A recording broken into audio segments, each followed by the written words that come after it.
Alright, hey folks.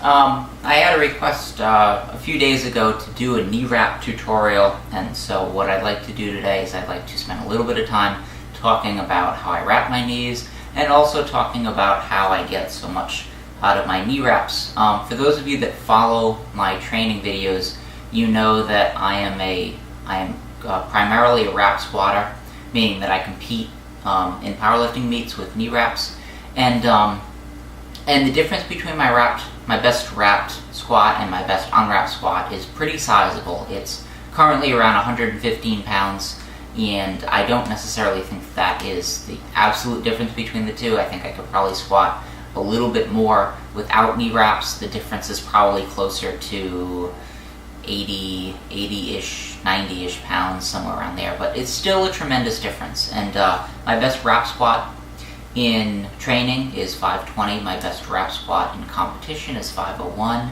My best unwrap squat in training is 405. Now, I've done other numbers that suggest that it's a little higher than that, and I don't train my unwrap squat for a 1 rep max, but there is a very sizable difference between my unwrap squat and my wrap squat. And so I'm going to start this video by giving you a few at least theories of mine as to why my wrap squat is so much better than my unwrap squat. And at the end of the video, I'll give you sort of a basic tutorial on how I wrap my knees. When I started squatting years ago, I started squatting like everybody does, with a regular, slightly above shoulder width stance, or slightly beyond shoulder width stance. And over time, I moved my knees in. I started training in knee wraps. I started using them, and then when I started competing, I was competing in them regularly. And so I would constantly be moving my stance in, and every time I'd move my stance in, say half an inch or an inch or something like that, I'd feel a little bit stronger when I moved my stance in. And so over a period of about a year and a half it took, I went from a pretty normal beyond shoulder width stance to the stance that I currently employ, in which my heels are 3 to 4 inches apart. It's a very, very narrow stance. And one of the reasons why I think I evolved in that way over time is I learned over time how to take better advantage of my knee wraps. And while I was doing this, I was using a very basic beginner pair of knee wraps. I used to use Inzer Iron Zs. I used to use a 2-meter pair, which is the shortest pair of knee wraps that you can buy. And if you don't know your knee wraps at all, the Iron Zs are a basic introductory pair to knee wraps. They're stretchier, they're made of more of like a fabric-y material, whereas other knee wraps are more, they're almost like a cast-like plastic material. And so it's a good introductory beginner pair of knee wraps. Nothing fancy. I don't have magic knee wraps. I think the way in which I get something out of my knee wraps is not simply to buy the stiffest knee wraps on the market. It's to employ technical changes that allow me to squat better in knee wraps. And I think, as a very general maxim for using knee wraps, and this is very general, it's not always the case, the narrower your squat stance, the more you will benefit from using knee wraps. Oftentimes I see very wide stance squatters put on knee wraps, and the difference is pretty negligible. You know, I train with my girlfriend Janice, who has tried my knee wraps, and she squats with a wider stance, and we put my knee wraps on her one time just so that she could see how it feels like, and feel the difference in a wrap versus an unwrapped squat. And to be perfectly honest, and she'll tell you this, it didn't really make a difference in her squat, you know. And if it were to make a difference, if we were to really crank them on and really try to get something out of them, she'd probably have to change her technique in order to optimize what she gets out of those knee wraps. And in general, I feel like the narrower your squat stance, the more you will benefit from knee wraps, because forward knee traction will allow you to to get more out of your wraps. You'll place more of an emphasis on the wraps as a hinge point, okay? So the more you stress the knees as a hinge point, the more you will get out of that accommodation, those knee wraps. Wide stance squatters who sit back a lot, they're not necessarily going to get nearly as much out of knee wraps. So if that's your style, you might not benefit as much from knee wraps. The reason why I think you see a lot of equipped squatters, a lot of multiply squatters squatting with a very wide stance and squatting back as far as possible is because they can take advantage of their squat suits. And so they emphasize the hips as a hinge point, which is receiving accommodation, and that accommodation is the single ply or the multiply suit. It works in the same way with knee wraps, okay? If you emphasize that hinge point, if you allow for forward knee traction, if you allow your knees to come forward, and they're going to come forward more if you're focused on squatting with a narrow stance and not forcing your knees out to track in line with your feet, which are set far outside.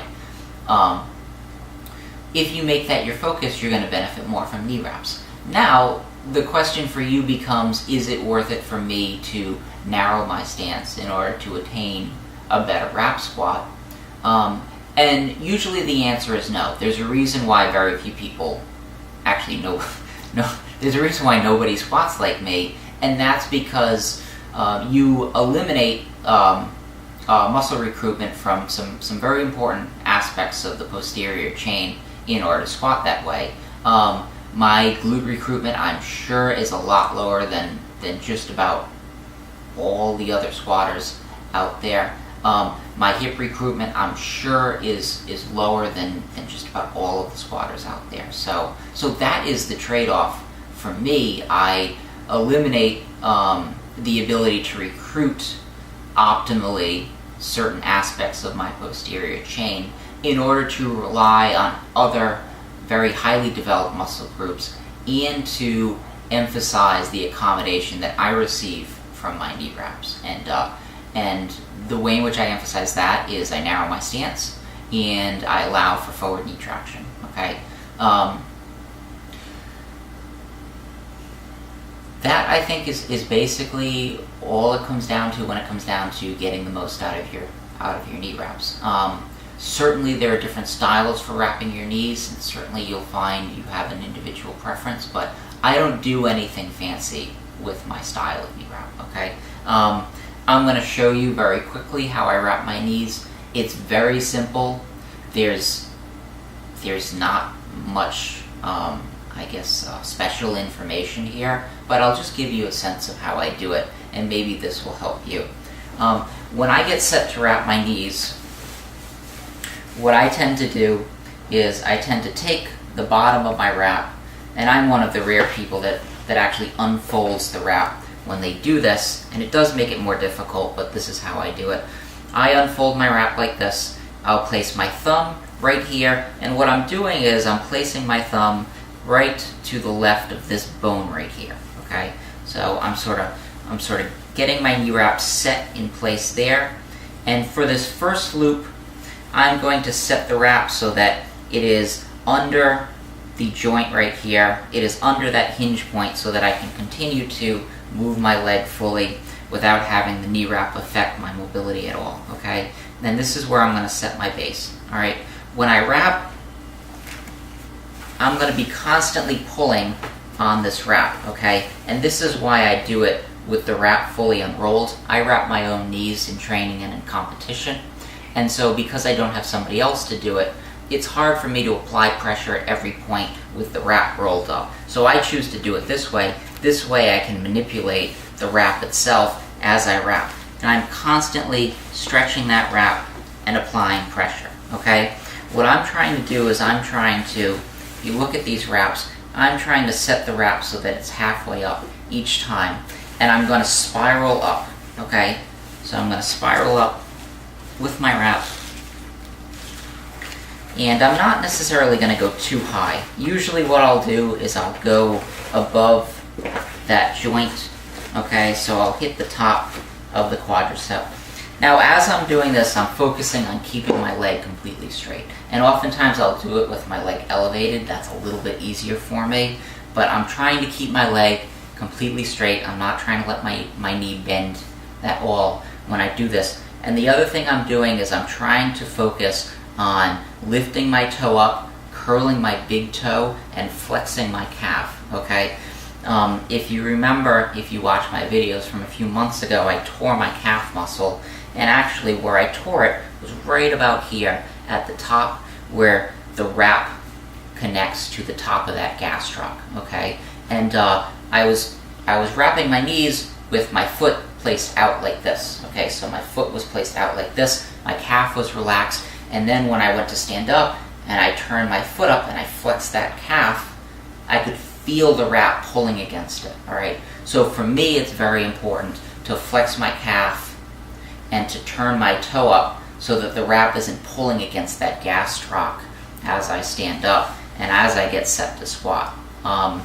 Because in my opinion, that's the reason why I ended up tearing my calf in the first place. So I'll wrap up to about here. Again, I wrap high enough so that the wrap right here is going to be set high enough so that it's not on the joint at all at top position. And then I'll just spiral back down, okay? When I say spiral, I mean that I'm wrapping at a slight angle, all right? So I'll spiral back down, and then I just wrap at the bottom. Now, I would be wrapping this a lot tighter, but I'm just gonna go up and down as many times as I can. Usually it's up and then down and then up partially. And then I tend to wrap it around the knee. I don't put a lot of focus on wrapping specifically around the knee. You see people that do X's around the knee. I've done it in the past, but I don't particularly like it because then I feel like the wrap is unevenly distributed and it affects my my bar path, and sometimes I get misgrooved just by wrapping that way and having that wrap unevenly distributed. So anyway, that's how I like to wrap my knees. That's why I think I get 115 pounds or 20% or whatever it is out of using knee wraps. They're not fancy knee wraps. It's not magic knee wraps. It's just how I choose to use them. And oftentimes we're made to feel like, as powerlifters, we have to ask forgiveness for the things that we use. You know, we have to downplay what we get out of our quote-unquote equipment. So if you use a belt, you shouldn't get too much out of it. If you use a wrap, you want to talk about how little you get out of it. You get only 10 to 15 pounds, so it's not really much of a difference. In my opinion, if you're going to use a belt, if you're going to use wraps, if you're going to use anything, you should learn how to use it correctly. It should add to your lifts, you know. You shouldn't feel like you have to apologize for getting a lot out of that. If you're allowed to use it in competition, and if that's how you want to compete, then you should get good at using it, okay? Just as if you were an equipped lifter. You know, equipped lifters, they should be good at equipped powerlifting because that's what they do. They should get a lot out of their gear because that's what they're training for. Anyway, that's it. That's all I've got. Keep checking in, more videos for you soon. I will do a Q&A soon. Ask questions. If you have questions, ask them, and I'll do a video, like a video log like this, in which I answer those questions. All right, take care.